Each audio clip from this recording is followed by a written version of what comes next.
क्या आपने कभी सोचा है भगवान के सच्चे भक्त कई बार दुख में क्यों रहते हैं और जो भगवान को नहीं मानते वे सुख संपत्ति में डूबे क्यों दिखाई देते हैं। देव ऋषि नारद ने भी यही प्रश्न पूछा था और भगवान ने जो उत्तर दिया वे आपकी सोच बदल देगा। तो चलिए सुनते हैं। एक दिन देव ऋषि नारद के मन में एक प्रश्न उठा। उन्होंने भगवान से निवेदन किया, प्रभु, आपने देखा होगा आपके सच्चे भक्त प्रायः अभाव में जीवन बिताते हैं और जो आपको नहीं मानते वे वैभव में डूबे रहते हैं। ये कैसी लीला है। भगवान मंद मुस्कान के साथ बोले, नारद, मेरी कृपा को आंखों से नहीं समझ से देखा जाता है। चलो आज तुम्हें इसका रहस्य प्रत्यक्ष दिखाता हूँ। इतना कहकर भगवान साधु भेष धारण कर नारद के साथ पृथ्वी पर उतरे। वे एक अत्यंत धनवान सेठ के घर पहुंचे।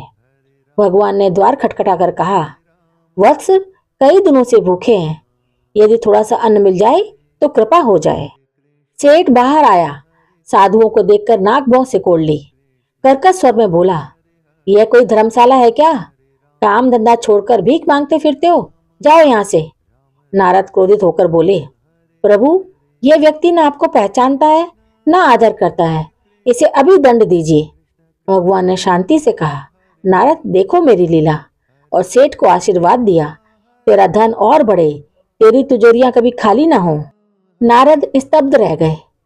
फिर वे एक टूटी सी झोपड़ी के सामने रुके। अंदर एक वृद्धा रहती थी। संपत्ति के नाम पर बस एक गाय और प्रभु का नाम। भगवान ने जैसे ही भिक्षा मांगी, बुढ़िया मैया आनंद से भरकर बाहर आई, साधुओं को आसन दिया और गाय का दूध लाकर बोली, प्रभु, मेरे पास यही है, इसे ही चरणामृत समझकर स्वीकार करें। भगवान ने प्रेम से दूध ग्रहण किया। नारद का हृदय द्रवित हो उठा।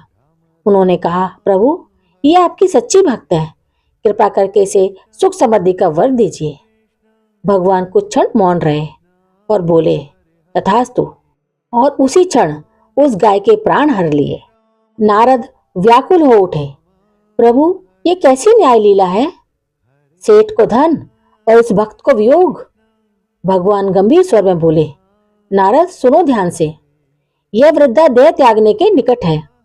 यदि इसकी गाय जीवित रहती तो मृत्यु के समय इसका मन गाय की चिंता में उलझ जाता और स्मरण प्रभु का नहीं गाय का होता। तब यह अगले जन्म में उसी योनि को प्राप्त होती।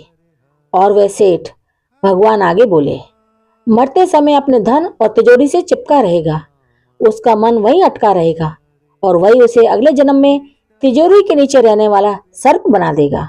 भगवान ने आगे कहा, नारद, मनुष्य मरते समय जिससे अधिक जुड़ा रहता है उसी में बंधकर फिर जन्म लेता है। मेरे भक्तों से मैं वह सब छीन लेता हूँ जो उन्हें मुझसे दूर कर सकता है और अभक्तों को वही देता हूँ जो उन्हें बंधन में बांध दे। इसलिए भक्ति का अर्थ पाना नहीं, छूट जाना है, और निर्धनता कई बार सबसे बड़ी कृपा होती है। इस कहानी से हमें ये सीख मिलती है कि भगवान की कृपा हमेशा हमारी इच्छा के अनुसार नहीं होती, बल्कि हमारे कल्याण के अनुसार होती है। कई बार जो चीज छिन जाती है वही हमें भगवान के और निकट ले जाती है। इसलिए हर परिस्थिति में प्रभु की इच्छा पर विश्वास रखना चाहिए। जय श्री हरि।